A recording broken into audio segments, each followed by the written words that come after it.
Deductive Logico here to show you how to play this thrilling game of mystery and murder. Get ready to use your deductive skills to find the killer before your competitors. In the box, you'll find a game board, 100 note sheets, 4 evidence folders, 16 evidence cards, 16 Murdle cards, 48 tokens, 12 discovery cards, 3 accusation tokens, and 4 privacy screens. There are 4 suspects, and each can be found in one location, carrying one weapon. Each folder also contains the suspect's verdicts, but only one of them is guilty of the crime. To help you keep track of clues, use the logic grid on your note sheet. Each of the 3 sections of the grid helps you identify which clues are paired together and eliminate pairs that can't be true. The top left section tracks which suspect have each weapon. The top right section tracks which location each weapon is in. And the bottom left section tracks which suspect is at each location. That way, each suspect is paired with one weapon and one location. When you find 2 pieces of evidence that go together, add a check mark where they intersect on your note sheet. If you find out 2 pieces of evidence do not go together, you can mark an X where they intersect.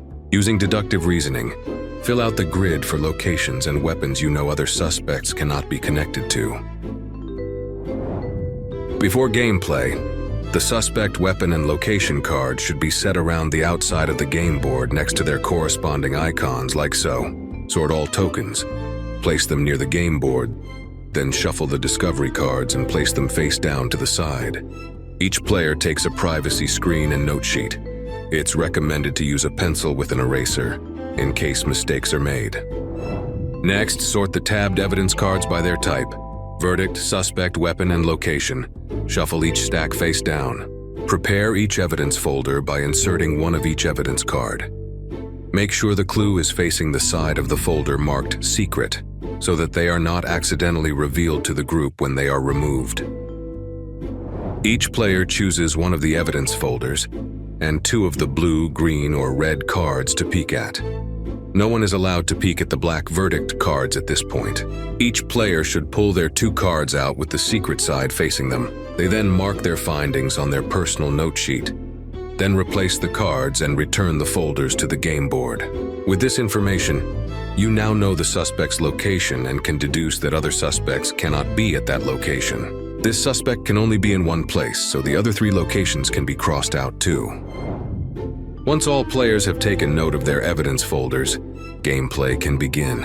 On each player's turn, there are 2 ways to learn new information. Sharing an X from your note sheet lets you draw a discovery card, or sharing a check mark allows a player to peek at their choice of evidence. When you share an X, place an X token on an empty space on the game board that corresponds to your note sheet.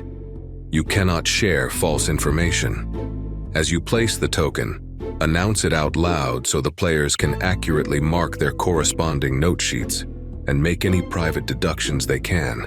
The player sharing an X can now draw a discovery card from the pile. Each of these cards has 2 icons on it, showing what evidence you can discover next. A wild card means you can peek at any evidence card you choose in one evidence folder, including a verdict card. 2 icons mean you can peek at an evidence card of each type shown, but they must be in different folders. For example, here you must peek at a suspect in one folder and a weapon in a different folder.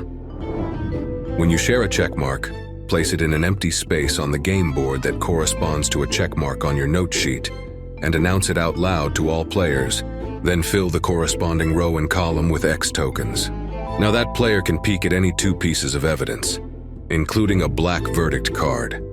The 2 cards must be from different folders, as well as 2 different colors. Play continues with each player sharing and gathering evidence until someone is ready to make an accusation, which takes the place of that player's turn. When you are ready to make your accusation, take the 3 accusation tokens and place them on the grid for the suspect, weapon, and location you are accusing. You must announce your accusation out loud. For example, Folder 3 will prove it was Vice President Mauve at New Aegis with the briefcase nuke. If your accusation is incorrect, do not announce which part you got wrong, and simply replace the evidence folder to the game board. You are now out of the game and unable to communicate with other players. If the evidence folder contains the suspect weapon and location cards you accused, you win the game. Who will be the first to crack the case of the cover-up? Put your logic to the test just like me. Deductive Logico. Murdle, a board game by Goliath.